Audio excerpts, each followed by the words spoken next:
Bonjour à tous et bienvenue dans cette émission, Une femme qui se dépasse. Et aujourd'hui, j'ai énormément de chance parce que je reçois Nathy Labelle.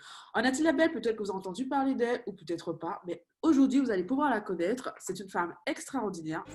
C'est une autre façon de voir l'entreprise et c'est un changement qui porte en fait sur l'humain. On aide l'humain à grandir, donc on augmente le chiffre d'affaires, on augmente les compétences et on augmente le tout.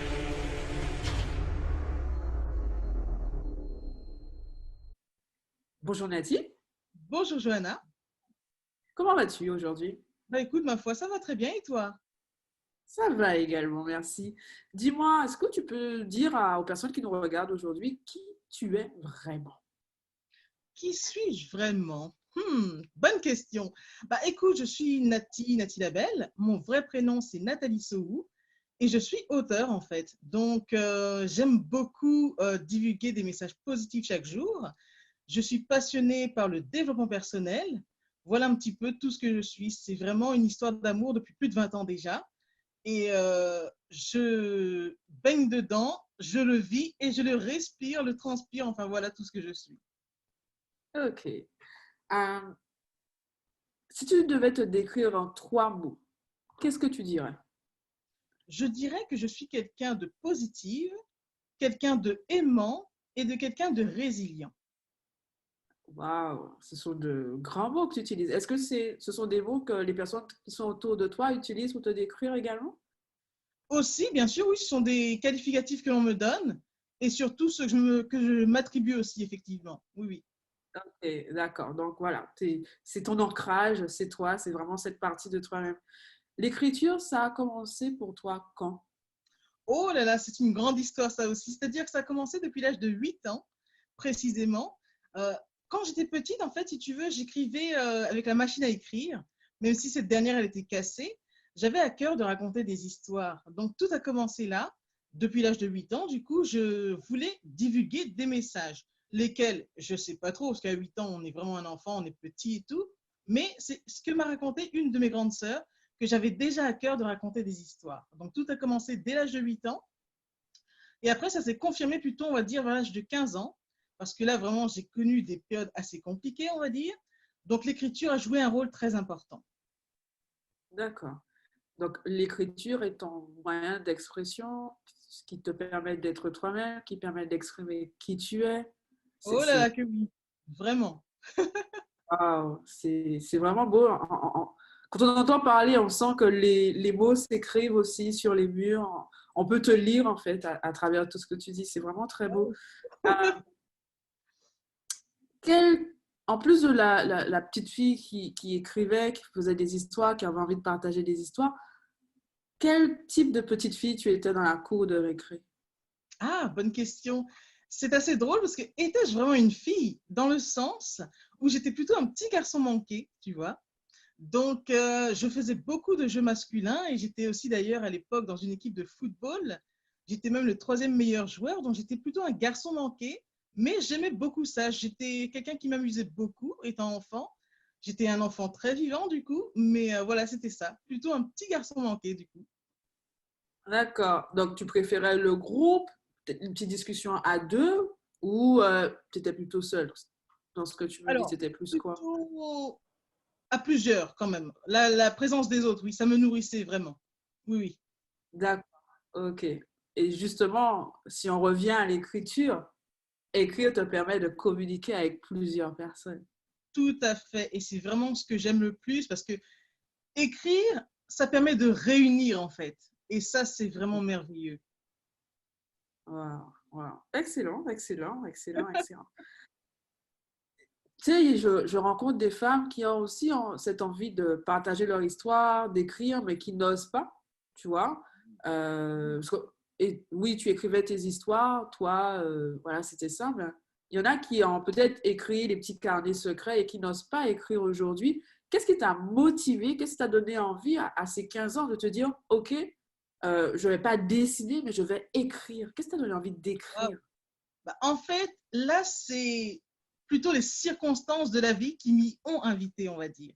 Parce que de 15 à 20 ans, là, par contre, c'était une période assez douloureuse de ma vie, du coup, parce que j'ai eu des complications de santé, si tu veux. Donc, c'est à partir de ce point de rencontrer que j'ai choisi l'écriture, qui m'a permis de me libérer dans un premier temps, dont j'écrivais vraiment ce que je vivais, ce que je ressentais et ce qui se passait en moi. Et c'est plutôt à partir de là que l'écriture a joué un rôle très important. Mais comme je dis surtout, l'écriture pour moi est comme une respiration, un besoin vital, tu vois. Ok, ok. Donc, pour une femme aujourd'hui qui n'arrive peut-être pas à passer à l'action, à se dire, OK, je vais utiliser ce moyen d'exprimer qui je suis, de me libérer, qu'est-ce que tu pourrais leur donner comme conseil pour qu'elles puissent le faire? Le conseil que je leur dirais, c'est de oser s'exprimer librement, sans se juger, de mettre sur papier uniquement ce qu'elles ressentent, ce en quoi elles pensent, en fait, tout simplement. De ne pas se bloquer bêtement en se jugeant aussi, dans le sens où souvent, les gens n'osent pas écrire parce qu'ils se jugent. Et du coup, ils n'écrivent rien.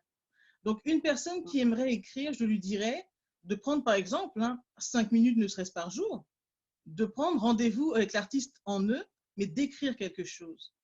Même s'ils ne le publient pas, par exemple, mais qu'ils écrivent quand même quelque chose. S'ils sentent que ça leur fait du bien, qu'ils écrivent quelque chose. Et le plus simplement possible. Ok, j'aime bien les métaphrases. Prenez rendez-vous avec l'artiste qui est en vous. C'est magnifique ça. Waouh. Ok. Quand tu as fait ton premier livre, est-ce que tu as tout de suite pensé publier quand tu l'as écrit, celui que tu as publié justement? Est-ce que tu y as pensé tout de suite? C'était quoi la vision que tu avais derrière ce premier livre? Alors, la vision que j'avais derrière ce premier livre, on va dire qu'elle était sinon de toucher des personnes ayant connu des difficultés. Ma principale idée, c'était plutôt ça déjà.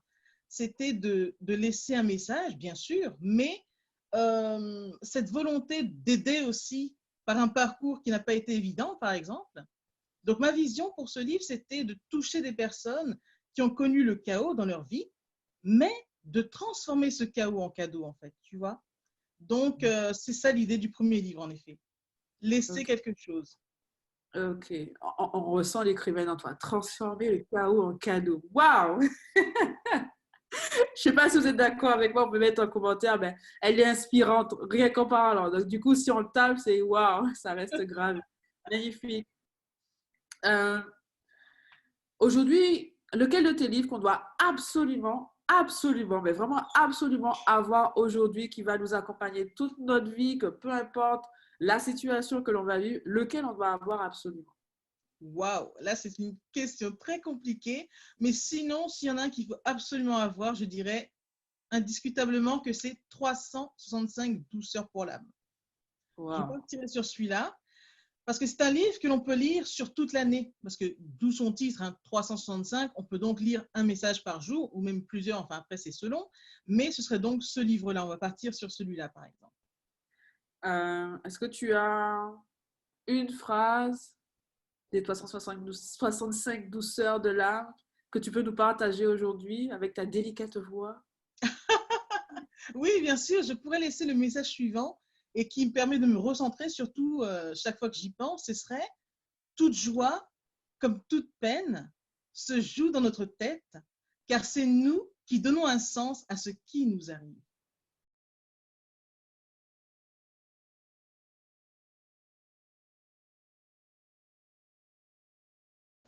Souviens-toi que tu es très bien comme tu es et que l'on ne peut pas plaire à tout le monde.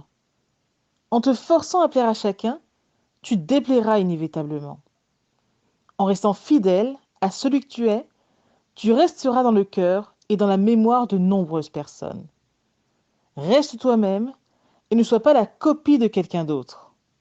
Le monde a besoin de personnes authentiques et non de contrefaçons. Voilà. Yeah. Magnifique, magnifique. J'ai eu la chance de te connaître via Facebook. Je vois tes messages quotidiens. Oui.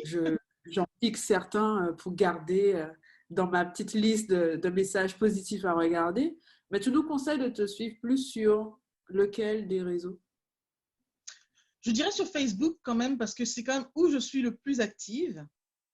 Après, j'ai Instagram, certes, mais quand même Facebook, vraiment le réseau où je suis vraiment tranquillement posée à écrire chaque jour de façon régulière, et ce depuis plus de 11 ans maintenant, donc ce serait Facebook. Facebook. Et on te trouve sur Facebook sur Nathalie Sorou, c'est ça? Alors oui, on peut me retrouver sur mon profil personnel qui est donc Nathalie Sou, mais sinon de préférence sur mes pages. J'ai plusieurs pages en fait, donc on pourra les mettre en commentaire, mais j'ai plusieurs pages, donc on pourra me trouver sur mes pages en effet. D'accord. Je crois qu'il y a en ce moment certains de tes livres sur Amazon par rapport au confinement, on peut encore s'en procurer. C'est lequel déjà? Oui, ben justement, à ma grande surprise, j'ai vu ça ce matin, c'est 365 douceurs pour l'âme. On peut le retrouver encore sur Amazon, il y a encore, donc je me suis dit, bah ok, allons-y. Donc ce serait celui-là. C'est top. Et Ouais. oui, et sinon après, pour d'autres surprises, oui, il y a d'autres livres qui vont arriver du coup bientôt. Il y en a un en vrai qui devait arriver aussi en avril, là, mais à cause du confinement, du coup, bah, tout est repoussé. Mais oui, il y a un livre qui arrive bientôt, donc très très bientôt là. Donc tenez-vous au courant. Et après, il y aura un jeu de cartes, un jeu d'affirmation positive. Ça, je n'en ai pas encore fait, donc du coup, ça va être une nouveauté pour moi aussi. Donc j'espère que vous allez apprécier ce cadeau-là. Et enfin, il y aura aussi la création d'ateliers d'écriture.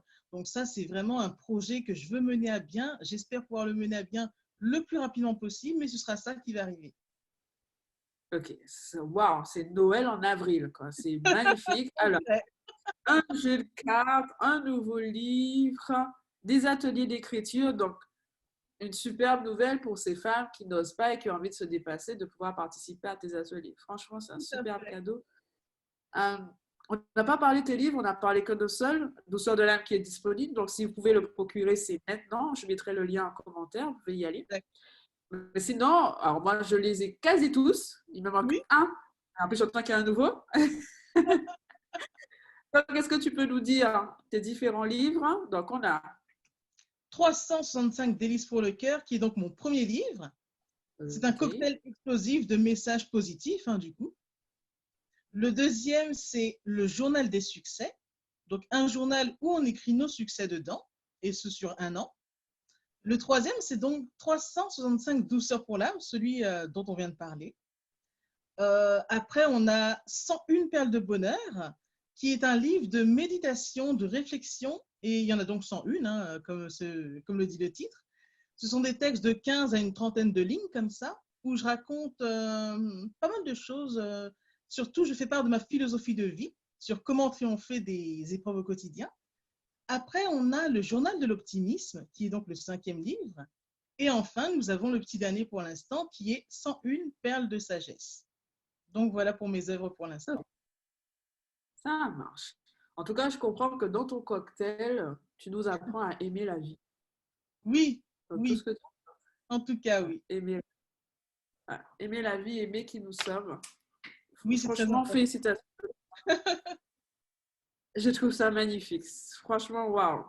Merci. Waouh, waouh, waouh. Alors, pour celles qui ont pu participer à cette émission et qui ont pu voir, ben, comme Nati vous l'a dit, vous pouvez la retrouver sur les réseaux sociaux, de préférence Facebook ou voilà, Liberté d'Esprit. Restez connectés à elle, puisque bientôt vous aurez droit à son jeu de cartes, à son nouveau livre, à Oui, ses ateliers. Tout pour se faire plaisir, pour aimer la vie et s'aimer soi-même. Tu sais, Nati, j'ai déjà vu des, euh, des interviews de toi, je suis régulièrement ce que tu mets sur les réseaux, pardon. Et ce qui m'a vraiment attiré chez toi, c'est ton franc-parler. Et j'avoue que j'ai beaucoup à partager, mais je me retiens, je ne dis pas forcément les choses, je vais plutôt être plutôt intimiste. Et en fait, je vois que tu as cette ouverture d'expression de qui tu es, de toi-même, et tu m'aimes pas, mais j'aime la vie, j'embrasse tellement la vie que je vis en fait. Et tu l'as pris où toute cette énergie? C'est quoi ton secret? waouh! Alors, quel est mon secret? Alors, ça, c'est une question. Bah, je dirais tout simplement que quand on part du principe qu'on n'a qu'une seule vie, il est important de la vivre comme on le sent et non comme les autres le pensent, en fait. Tu vois le truc? Donc, c'est pour ça que on ne peut plus vivre petit, mais il faut plutôt vivre ce que l'on veut vivre. À partir de là, on peut s'octroyer une certaine liberté tout en respectant les autres, mais pas se construire selon le regard des autres. C'est surtout ça l'important. Alors, comment ne pas se construire selon le regard des autres si, en moi, dans mon éducation, on me dit fais attention à comment tu te comportes, etc. Ta, ta, ta. Voilà, si tu danses comme ça, les gens ne vont pas forcément apprécier. Et en fait, voilà, je dois faire attention à l'autre, ne pas le déranger peut-être dans son éducation, dans sa vision du monde. Mais en même temps, je me frustre dans ma vision du monde parce que je ne peux pas être moi-même. Donc, comment déjà par rapport à l'éducation qu'on a pu recevoir, oser s'exprimer librement, parce qu'ils ont appelé ça la crise d'adolescence, hein, tu sais, à partir de 15 ans, 12, 13 ans, ils ont appelé ça la crise d'adolescence, quand on essaye de sortir de son identité. Et quand on est adulte, on garde cette espèce de peur de perdre l'amour de nos parents, de ceux qu'on aime, et on n'est pas nous-mêmes. C'est très juste ce que tu dis, mais le truc, c'est que les gens vont toujours essayer de nous enfermer. Et ça, c'est à nous de nous sauver, si je peux dire. C'est à nous de nous sauver de la boîte dans laquelle on veut nous mettre. Parce que si on vit toujours et que l'on se soucie toujours de ce que diront les autres sur nous, on ne fera jamais rien. On sera toujours dans la peur d'agir. Mais j'ai peur de faire ceci parce que je ne sais pas ce que l'autre a pensé. Non, non, on ne peut pas faire ça. On ne peut pas se permettre de vivre comme ça. Parce qu'on a tous des envies, tous des besoins. Mais moi, j'ai envie de dire, il nous faut absolument vivre comme on le veut, tant que l'on sait qu'on ne nuit à personne. Il faut penser à luire et non à nuire. C'est ça que je veux dire. Tant que l'on ne nuit à personne, c'est bon. À quoi s'en faire? Ok. Alors, un de mes secrets, parce que j'ai toujours aimé faire la scène, j'ai toujours aimé être sur le podium avec le micro, etc. Waouh! Ma première scène, je l'ai fait à 7 ans. Tu sais, Ah arbre oui. de Noël, il fallait qu'il y ait quelqu'un sur scène pour présenter les différentes classes. Et je dis, donc, mais en fait, pour pouvoir le faire, je déposais au pied du podium la Joanna que tout le monde aime. Et je prenais la Joanna qui a envie de s'exprimer, je la mettais sur le podium et Ouais. je m'exprimais. Et quand je redescendais, je récupérais Joanna que tout le monde aime. Ah. Et encore aujourd'hui, il peut m'arriver d'aller faire des conférences. Je vais laisser à la porte la Joanna que tout le monde aime. Et quand je vais faire ma conférence, je vais exprimer. En fait, comment garder la Joanna en expansion every day, quoi, tous les jours, Ouais. même dans mon couple, avec les enfants, tu vois, avec mes clients, comment la garder?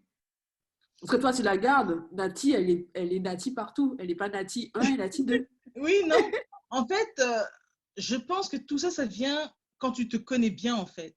Quand tu te connais bien, tu sais ce que tu vaux et que tu sais surtout que tu ne dois rien à personne ni n'attends qu'on t'approuve dans ce que tu fais, si tu veux. Tout viendrait de là, je dirais. C'est-à-dire que quand tu sais que tu es à ta place, reste-y et occupe-la à la limite. Mais ne laisse pas les autres rentrer dans ton espace, tu vois. Je dirais plutôt ça. Je ne sais pas si c'est clair, mais ce serait plutôt ça que je te dirais comme réponse. Oser Alors, être qui on est, en fait, tout simplement. Je ne sais pas comment le dire autrement, mais il faut au bout d'un moment s'affirmer. En fait, ça fait aussi partie de l'affirmation de soi. il y a un truc aussi que j'ai appris avec le temps, c'est que quand on a du mal à s'aimer soi-même dans ses choix et dans ses valeurs, Oui. on a tendance à se nourrir de l'amour des autres et prendre cet amour comme une espèce de béquille et de raison de vivre. Ouais, Ah, ouais. sans maman, je peux rien. Ah, sans mes enfants, je ne peux rien. Ah, sans mes clients, je ne peux rien. Et en fait, on rentre dans cette espèce de dynamique. Et puisque l'autre sait qu'on est sa béquille, mais finalement, on est fragile. Ah, mais trop, trop. C'est pour ça qu'au départ, il faut absolument veiller à ce que notre réservoir d'amour soit plein. S'il est sec, s'il est vide, on n'aura rien à donner. Et c'est là qu'on va chercher à trouver l'amour de l'autre, en fait, pour combler ce qui nous manque. Il est important Ouais. que l'on s'aime en premier, tu vois, c'est sûr. S'aimer, c'est pas toujours évident, je le reconnais, certains n'y arrivent pas et il y a plusieurs raisons à cela, mais il est important de retourner aussi à l'amour. Si on ne sait pas comment on fait, il y a plusieurs façons d'y parvenir. Il y a plusieurs formations qui existent. Enfin bref, ce n'est pas un cours sur l'amour non plus, mais tout ça pour dire qu'il faut déjà revenir à soi, combler nos manques nous-mêmes au lieu d'aller chercher ça chez les autres. Alors, tu as dit on n'est pas dans un cours, mais si on pouvait donner un truc pour apprendre à s'aimer, qu'est-ce qu'on peut donner? Je dirais tout simplement de commencer par se valoriser, à se parler en des termes valorisants, d'arrêter de se dire, oh là là, je suis nul, regarde-moi ça, ce que j'ai fait aujourd'hui, je suis nul. Non, il faut même pas penser à ça en des termes comme ça, si tu veux. Penser à dire, ok, c'est ok, aujourd'hui, je n'ai pas réussi à faire exactement ce que je voulais faire, je ferai mieux, tout simplement. Et après, se donner, enfin, se valoriser, parler de soi en des termes plus valorisants. Mais ne pas se dire parce qu'on a raté un truc, je suis nul. C'est pas parce qu'on rate un truc que l'on est, par exemple, un échec. Non, tu vois. C'est Ouais. pour ça que j'invite surtout, et ce, souvent tous les jours, les gens à faire très attention à comment ils se parlent, en fait. Leur monologue intérieur, tu vois. C'est super important. Hein. C'est intéressant ce que tu dis, ça me connecte à quelque chose, ça m'a connecté à quelque chose. Ah mince, ça m'a connecté à quelque chose, c'est parti. Ah oui, euh, c'est vrai que, tu vois, ce discours interne, c'est aussi quelque chose que j'enseigne. Et en Mmh. fait, le retour qu'on peut avoir, oh là là, toi et ta positive attitude, oh là là, toi tu es toujours positive, à toi c'est toujours trop bien, c'est toujours une opportunité et tout. Et ce qui se passe, c'est que pour appartenir à nouveau au groupe, ben, j'ai certains de mes élèves qui retournent dans blâmer, se plaindre et ne plus aimer la vie. Alors, si on pouvait leur donner un conseil, et peut-être qu'un de tes livres peut aussi accompagner dessus, qu'est-ce qu'ils peuvent se dire ou, ok, même si le groupe, lui, est dans le blâme, comment lui, il peut rayonner pour faire que le groupe, il soit le leader, quoi. Le groupe le suive et Mmh. se dire, ouais, c'est plus mignon, en fait, cette vie où on est plus un positif. Bah, tout simplement, je dirais, de se reconnecter à ce qui lui procure tout simplement du bien. À partir du moment où on se sent bien, tout va pour le mieux. En tout cas, la plupart des choses que ce que l'on fait, tout va pour le mieux. Quand on se sent bien, quand on se sent moins bien, on se dit oui, en effet, il y a un truc qui va peut-être pas bien et c'est ça qu'il faut corriger si tu veux. Mais à partir du moment où tu es en paix avec toi-même et que tu te sens bien, ça va quoi. Ça va. Ok. Tu vois, avec cette période de confinement, je sais qu'il y a beaucoup de personnes qui se retrouvent seules chez elles. Euh, et là, du coup, tout est remis en question. Elles sont seules, elles peuvent rencontrer personne, échanger avec personne. Elles ne sont pas forcément fortes sur les réseaux sociaux. Euh, Comment les aider aujourd'hui ou au prochain confinement? Je ne dis pas qu'il va y en avoir un tous les ans, mais Non, j'entends bien ce que tu dis parce que de toute façon, c'est mon cas, quoi qu'il en soit. Je vis le confinement seul, quoique je ne suis pas si seule que ça. Je suis avec moi-même. Moi-même, M apostrophe A-I-M-E, tu vois. Donc, je suis moi avec moi-même. Mais en fait, ce qui serait aussi intéressant que les gens y voient, c'est que tout est question d'état d'esprit, en fait. C'est que si tu es dans un bon état d'esprit, les choses, tu peux les vivre avec beaucoup plus de philosophie et détachement et tu te sens au mieux. Tu vois le truc? Parce que c'est pas parce qu'on vit le confinement seul que l'on doit forcément déprimer, que rien ne doit aller. Enfin, tu vois? Donc, ton exemple, forcément, il me parle parce que je suis concernée. Mais moi, le confinement, après, oui, d'accord. Au début, c'était un petit peu dur, on va dire, parce que il y avait cette contrainte de ne pas devoir sortir. Mais si on regarde bien pour une personne qui vit seule, le confinement, c'est pas si dérangeant que ça. Parce que d'habitude, on vit déjà comme ça. Tu vois le truc? Là, le seul problème que les gens ont avec le confinement, c'est qu'il y a cette contrainte de devoir avoir l'attestation pour sortir. Juste des petites contraintes en plus, c'est tout. Sinon, ça change rien à notre quotidien. Ça change rien. ça change rien. Et oui, Hop, enfin, en hop, tout hop. cas, c'est comme ça que je le vois. Super, merci. Euh, Le développement personnel, ça fait combien de temps que tu es dedans, que tu fais, que tu as cette régularité? Sincèrement, ça fait plus de 21 ans. Enfin, Waouh. 21 ans plutôt. Parce que là, j'ai commencé vraiment à l'âge de 15 ans, du coup, comme je t'expliquais tout à l'heure. Et là, je vais avoir 36 ans en juillet. Ça y est, j'ai dit mon âge.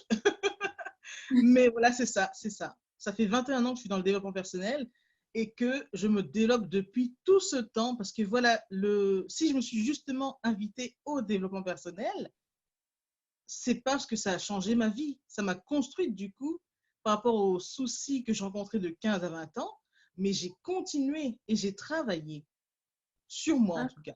Voilà, c'est oui, ça. oui, c'est sûr. Le travail est d'abord sur soi pour changer son environnement. On Bien rêve sûr. toujours de changer le mari, les enfants, la belle-mère, le beau-père, le père, machin. On veut toujours changer tout le monde, mais ça vient vraiment de nous au départ. Tout C'est à vraiment fait, nous. oui. Tout commence par nous, effectivement. Ouais, c'est ça. Ouais, tout commence par nous.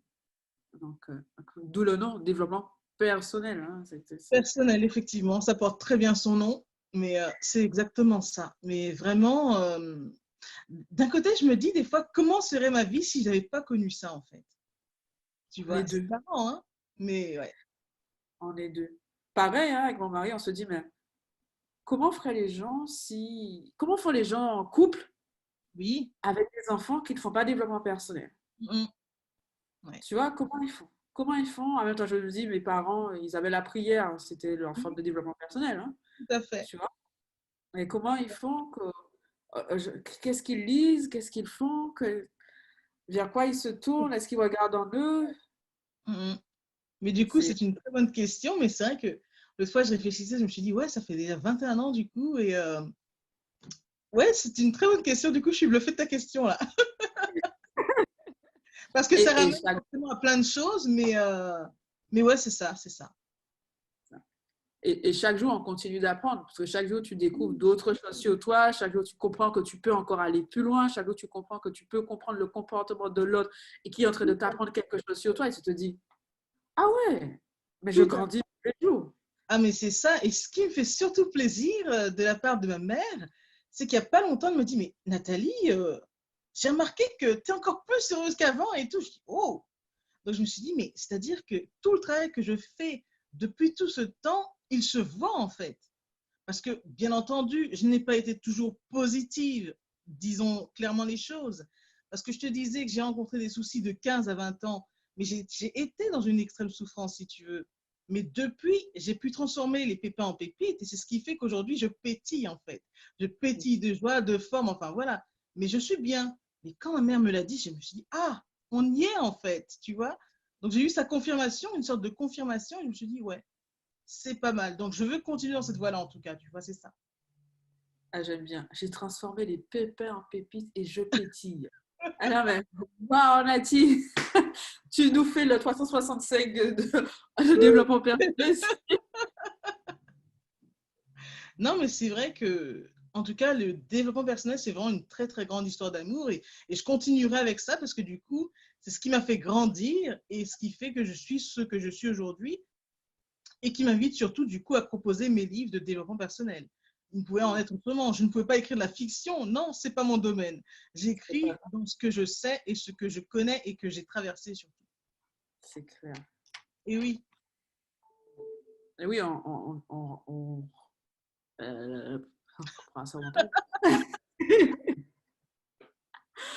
On rédige souvent ce qu'on a vécu et ce qui nous a transformés et on veut porter cette transformation. J'ai envie de dire, si demain on meurt, c'est se dire, waouh, j'ai donné ça à une personne, ça a transformé sa vie, tout à comme nous, fait. nos vies ont été transformées par ces personnes qui ont laissé des écrits, quoi. Exactement. Et d'ailleurs, j'ai une des citations qui dit, quand un auteur meurt, ses écrits demeurent. Vivre, écrire, c'est vivre deux fois. Tu vois?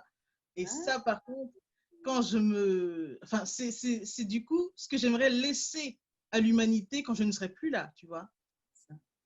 Mes livres. Ouais, ouais, top. Alors là, franchement, cette vidéo, je pense qu'elle sera éternelle. Espérons-le. Dans ma Voilà. voix, comme ça, ils verront qui je suis. Voilà. N'oubliez Oui, pas de partager, d'aimer, de mettre vos commentaires, de mettre vos questions. Nathalie et moi, on sera un plaisir de vous répondre et peut-être de répondre dans une prochaine vidéo. Hein. Peut-être qu'on se refera peut-être une fois par mois, répondre aux pourquoi pas. questions. Voilà, c'est avec plaisir. En tout cas, Nathalie, mille merci à toi d'avoir accepté cette invitation, de nous avoir Merci à toi de partagé m'avoir invité. tes pépins transformés en pépites pour qu'on pétille maintenant. Tout à fait. Merci à toi. Merci, merci, merci et merci. Merci à toi.